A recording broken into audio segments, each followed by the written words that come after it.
You ask Tiger to solve. This deals with linear equations with one unknown. The final result is x equals 8. Let's solve it step by step. Swap sides. Group all constants on the right side of the equation. Add 10 to both sides. Simplify the arithmetic.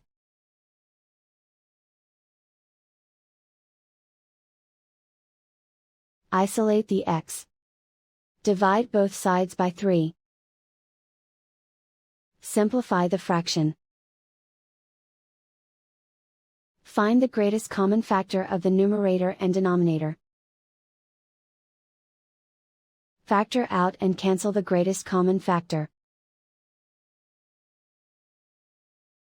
And so the final result is x equals 8.